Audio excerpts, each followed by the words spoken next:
As a guitar maker, you would think that I have an abundance of instruments around my skirts at all times. That is not the case. I am so terrified of deliveries that I am polishing right up until the end, and I never have time to demo them. However, this time I have a guitar that doesn't go on sale until May, and I also have a guitar that I'm delivering later today. Now let me just give you a little bit of background on how I came to have two different size guitars when my company Tempest only offers one. And it makes me look really dumb, so no judgment, full disclosure. I'm about to tell you everything. Now, if you are familiar with guitar making, you will know that there are these things called guitar molds. Molds facilitate the building of an instrument. They provide the blueprint, as it were, and the literal structure with which to build your guitar around. In fact, here is one. This is a mold. As you can see, it is the guitar sits inside this mold, and you know it's going to be the correct shape, and you can get consistent results again and again. Now, since I moved into a workshop with no windows and no ventilation, I decided that I would outsource my mold making to a CNC guy. CNC stands for computer numerical control, by the way. Now, a CNC machine cuts things much more accurately as well, and for the purposes of something that is going to be a jig or something that helps you facilitate the making of accurate instruments, I thought it was a good shout to get it CNC. What I did not anticipate was me being a moron. So what happened was I sent off my files, my AI files, of the instrument that I had designed on AI many years ago when I designed this model. AI is Adobe Illustrator, not artificial intelligence. So I sent these files off to my CNC guy, and I went to pick them up,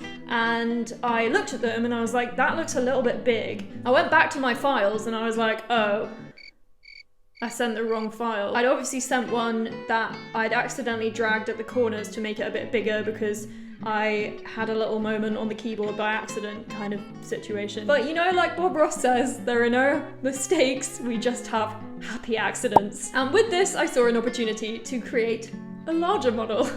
It was literally just an upscaled version of my standard model, but I thought that would be quite interesting to build anyway. And I had this commission from my dealer that was not actually for a client yet, like they are gonna take care of selling that for me. So they just said build whatever you want, and I just thought this is a perfect opportunity to try something different.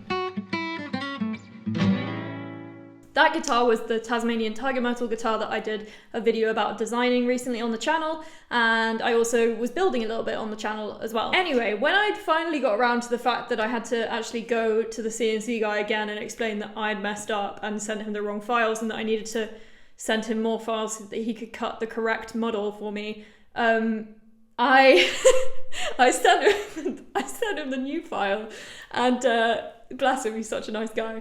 Hi Ben, if you're listening. And I sent the new files, I changed them in Illustrator yet again. I sent them to him, and I went to go pick them up again, right? Can you guess what happened after that? Somehow had managed to measure it wrong again, and what I was given was a smaller model, smaller than my normal one, much smaller than the bigger one. And I was like, oh my god.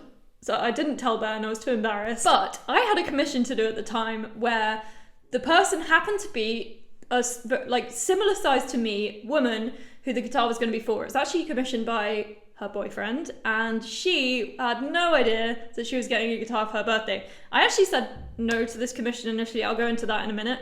But anyway, we were going ahead with it due to circumstances I'll explain in a minute. And she was, as I say, similar size to me, and I just pitched that maybe I'd make the smaller model for her, and everyone was fine with it and it sounded great. So here I was again making a different guitar to what I'd planned. However, we now have two different size instruments that are quite significant in size difference, and it's just the perfect opportunity to make the most of me being an idiot and demo them so you guys can see what the size difference means for the sound. Isn't that exciting?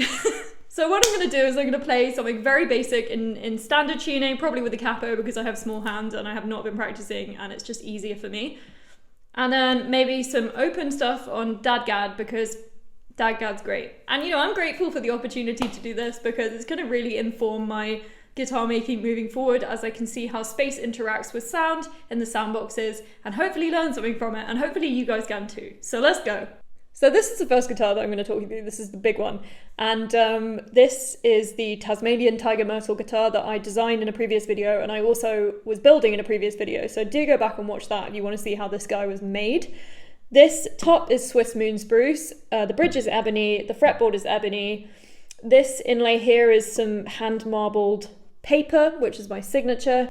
On the back and sides, we've got this really gorgeous Tasmanian tiger myrtle, which I completely wet myself about in previous videos. So again, do go back and enjoy me, not literally wetting myself, but getting very excited over the fact it literally looks like it's come out of the jungle. On top of that, we've got a mahogany neck, we've got Goto 510 tuners, and we've got a matching head plate with my signature inlay for Tempest guitars up there. As you might be able to see from the lengthier neck, it's a 14 fret model.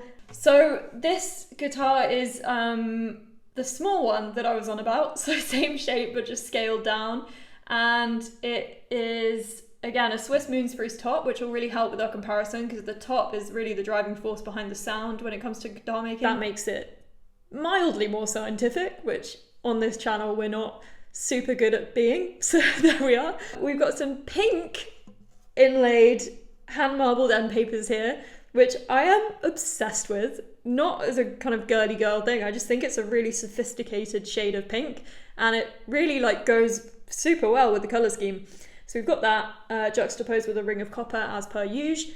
Then we've got an ebony fretboard and bridge, We've got a beautiful sycamore neck, which is very exciting because it's all flamed and beautiful. Got some Goto 510 tuners in this chrome colour, and then a Neolithic oak head plate on top, and the back and sides are walnut, but not just any walnut, it's walnut that was grown in the hometown of my client's girlfriend, who the guitar is for, which is the cutest thing I've ever heard. I actually said no to this commission initially because I was just like, I can't find any Welsh wood, like I just can't, and he was like, it has to be Welsh because she's Welsh. She's a Welsh musician. And I was like, man, I'm really sorry I can't help you. And then I did some digging, and about a year later, I was like, do you want to still do that commission? Because I actually found some Welsh walnut from her hometown, and it was the best thing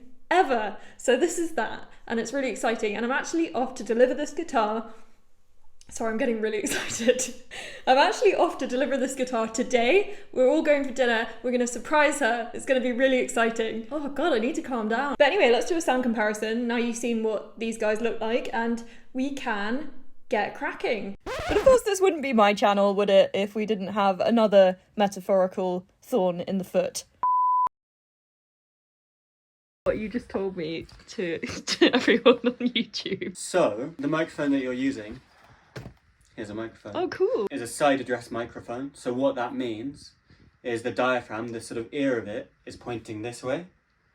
Whereas you've got it pointed, well, let's assume that this is the mic. You've got it pointed like this. So the ear of it, you know, is pointing down or straight up. This is an end address microphone, which is what you thought that microphone is. So what has it done to the sound? Is that why it sounds weird? Yeah. Yeah, you it. Thank you. And that is why I'm a guitar maker and not a sound engineer. So just take this recording with a pinch of salt, but hopefully it'll still be of some use.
To be honest, I'm really surprised with how loud this one is considering the size of it. The other one is undeniably more powerful, and that is not surprising given that size does matter, it seems. But really, I'm very happy with how this one turned out. I did voice this one a little bit lighter so it could resonate a bit more, because obviously there's less surface area that needs to be as protected as a larger top. So I could afford to take those braces down a little bit more with this guitar. Perhaps that's why it is so expressive and louder than your average small one. That really is where the difference between a hand-built guitar and a factory-built comes in. You can kind of pay attention to each particular instrument and see exactly what is best for each one and do it accordingly. I think what I'm going to do now is do a bit of a DADGAD test, because DADGAD is a really good tuning for showing off the kind of drone capabilities of the instrument, and a lot of my clients come to me and say they like playing in DADGAD as well, so let's do that.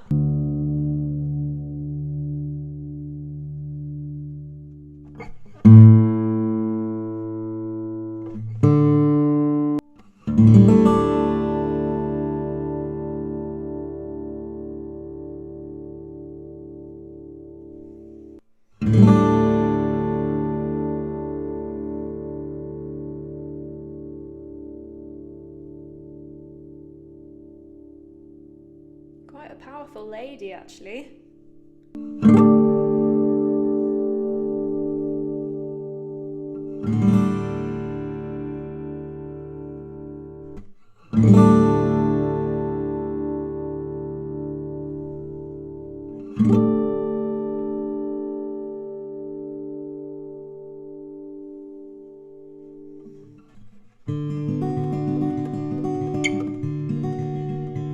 Okay, let's try these harmonics in DADGAD. Ready?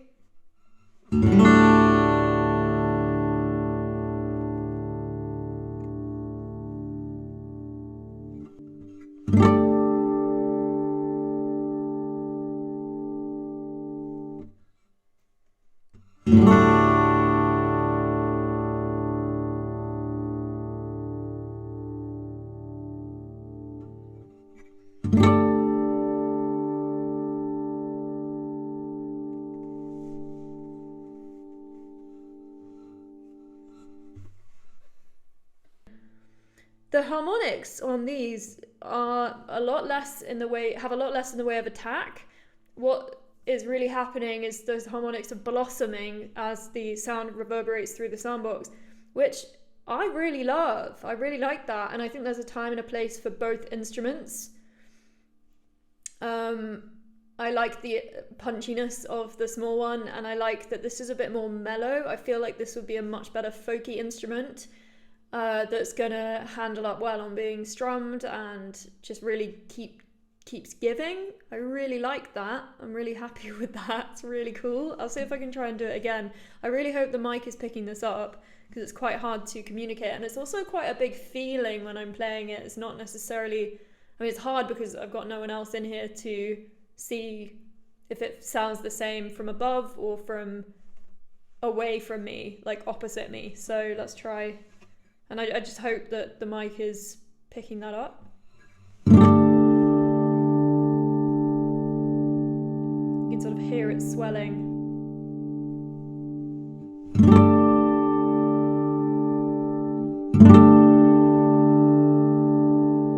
That was a good one.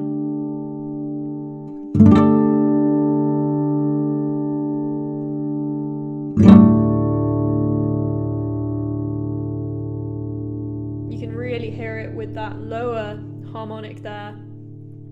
How interesting.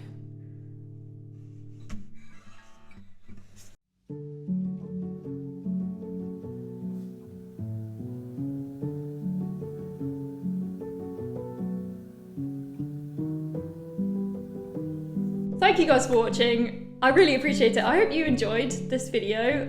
I am so excited to deliver this guitar later. If you enjoyed this video, do consider giving me a subscribe. I've been very, very overwhelmed with a lot of new subscribers lately, and I'm really grateful. So please do follow along. I'd love to have you. This is very exciting. I'm going to try and do more YouTube this year. And thank you again. I'll see you soon.